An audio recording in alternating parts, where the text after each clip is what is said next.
Guys are the fastest team to hit 200 home runs, doing it in game 103 of the season.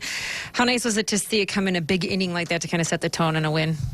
Well, it was a nice way to get going early. I think we got it going by having some good at-bats and taking what came to us. Obviously had some big swings as well, but I think the quality of the at-bats and waiting for good pitches to hit probably put us in that spot.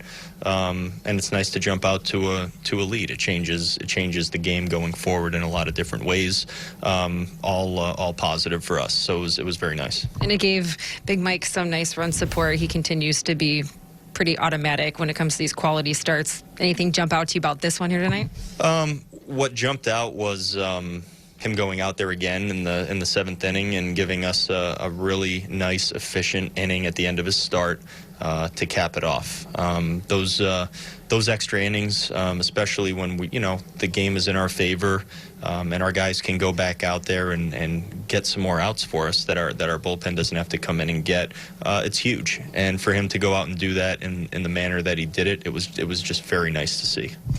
Nelson Cruz with another home run here tonight. He's been on quite a roll. I think 10-game hit streak, 9 home runs. What can you say about this role that he's been on, especially when you just look at the overall impact that he has on this team?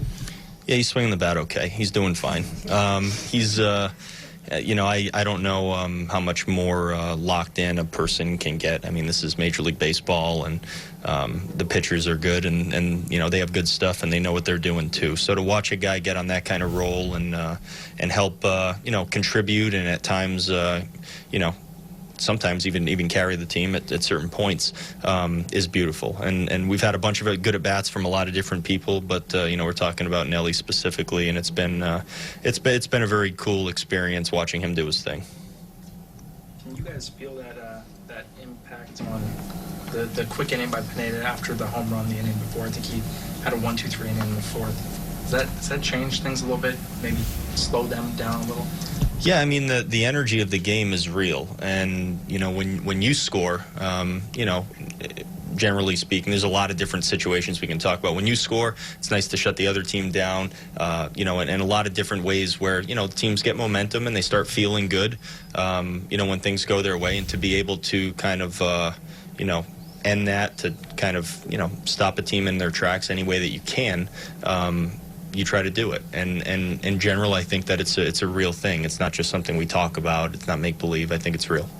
Did you like the way you got your first run? I mean, it just shows your base runners are being aware of the situation, what's going on, and then showing some aggressiveness on the base pads. Yeah, it was a good send by Tony, and Buck hits the ball in the air, and when everyone's kind of converging out there, and then there's contact and they kind of bump into each other. It's just not clean. It's a challenging play. I don't care how shallow you are. It's a challenging play to come in, make a catch, have some contact with someone out there, set your feet. I think you lose all your momentum, and it becomes a very challenging play. It was probably a smart play to not throw the ball in that situation, because that's when things can get kind of go off kilter. I think that was probably a good play on their end. But as far as the send, I thought it was good, and as far as the way Louis handled it, I thought it was very good. Rocco, you guys lead the league in homers, obviously, but just 27th in the league overall in strikeouts. In an era of velocity and power where guys swing and miss a lot, you guys found a way to not only put the ball in play, but hit the ball in the ballpark and limit your strikeouts. What is it about your approaches right now that have kind of been able to curtail the strikeouts, and despite being able to hit the ball in the ballpark with ease? Well, I think if you go around first of all, it comes down to the players. We have good players, and they're good major league hitters, and when I say that, I say they're well above average at what they do at the plate. So they have the skills and the talent and the ability to do it. I think the mentality of going up there and being ready from the first pitch of the at-bat to do something matters. And yes, when you can make a pitcher work, which we do at times too, when you make a pitcher work and throw strikes and force them into the zone, I think that's a good way to go about things. But also, if that pitcher is going to give you something that you can do something with early in the at-bat, being prepared to do that, I think, matters a lot. And I think our guys have done a great job of being ready. When we don't get what we want, we generally are selective, but when we do get what we want early, we swing. And I see I see a lot of positive qualities in the way that we handle our bats and the approaches that we have. I also think we have a few guys that don't strike out very often by nature, which probably, you know, adds to that. You know, I don't look at those numbers on a regular basis, but probably adds to that a little bit. We have a lot of guys that have power and hit the ball over the fence, but we have some guys that you know, don't strike out very much at all, which probably kind of you know, pushes things in the other direction too.